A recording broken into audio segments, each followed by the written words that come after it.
Como trans, eu tenho medo. C'est pas le Brésil, maintenant c'est un endroit de guerre. Bolsonaro said that he would hit a gay couple in the street. Vai ser prejudicial pra gente, a população LGBT.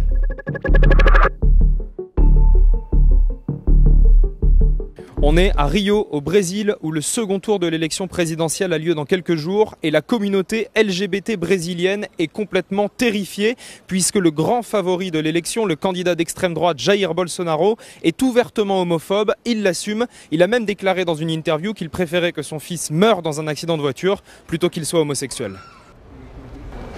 On est avec Henrique Abello qui est homosexuel, avocat spécialisé dans la défense des LGBT et professeur de droit. Qu'est-ce qu'il dit précisément, Bolsonaro, sur les gays et les lesbiennes? Bolsonaro said that he would hit a gay couple in the street. He directly authorizes violence when he say that LGBTI people should be hit in the streets. Est-ce que vous avez peur? Of course, I'm afraid of Bolsonaro because.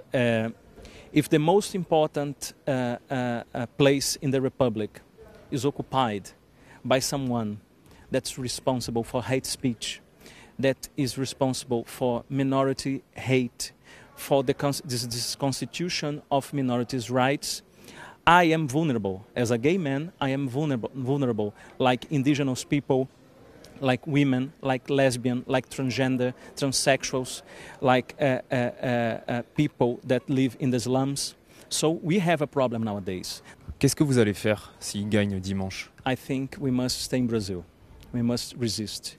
We must fight for our rights. The LGBTI people history is made of fight. Qu'est-ce qui se passe en ce moment au niveau des agressions homophobes dans le pays? Since the presidential election run here in Brazil, we have noticed that so many aggressions related to political motivations.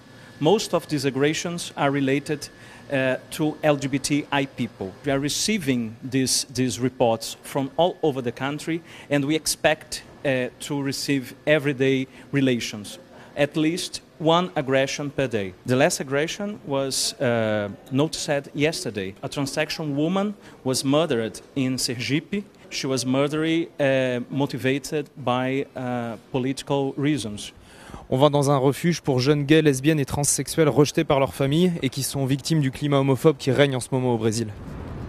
Meu nome é Sabrina, tenho 36 anos. Qu'est-ce qui a changé depuis que Bolsonaro est le grand favori de l'élection? Para mim foi a gente tem, eu acho que a população LGBT e como trans eu tenho medo de ter os direitos adquiridos durante anos com muita luta, tem esse direito talvez vetado. E o que mudou no dia a dia são as piadinhas na rua, são as brincadeiras que alguns militantes desse candidato Bolsonaro falando que se ele ganhar vai exterminar. Qu'est-ce que vous pensez faire si Bolsonaro remporte l'élection dimanche? Eu rezo, espero que ele realmente não tenha poder de mudar o direito que nós trans temos adquirindo durante anos, que é uma luta, foi uma luta, não foi da noite pro dia. Agora perder esse direito pra gente vai ser um retrocesso, vai ser como cair num buraco. Bonjour, je m'appelle Dylan, j'ai 22 ans, je suis un homme trans brésilien et je parle français parce que j'habitais en Suisse pendant un petit temps. Qu'est-ce qui a changé selon toi depuis que Bolsonaro est le grand favori de cette élection? Je dirais que ça n'a pas changé. Je dirais plutôt que les gens se sont permis d'être ce qu'elles sont en vrai. Les personnes, elles se permettent d'être la personne horrible que lui, il représente. Toi, est-ce qu'on t'a insulté, est-ce qu'on t'a agressé déjà? On m'a déjà insulté plusieurs fois. Ils nous traitent plutôt comme des animaux, comme si on n'avait pas besoin. Et même les animaux, ils ont besoin d'avoir un peu plus d'humanité, je crois. Est-ce que tu as peur pour ton pays, de ce qui peut se passer dimanche soir? Assez, j'en ai peur. J'ai peur en fait des gens qui n'ont pas eu assez d'éducation et qui se permettent de faire des choses mal. En fait, j'ai peur pour ça. Parce que le président, on ne peut pas lui dire « ouais, c'est toute ta faute ». Non, c'est pas toute sa faute. Il dit des bêtises, mais c'est aux autres de voir ce qu'il dit, si c'est bien ou si c'est mal. Une personne comme ça veut être président et la majorité veut qu'il devienne.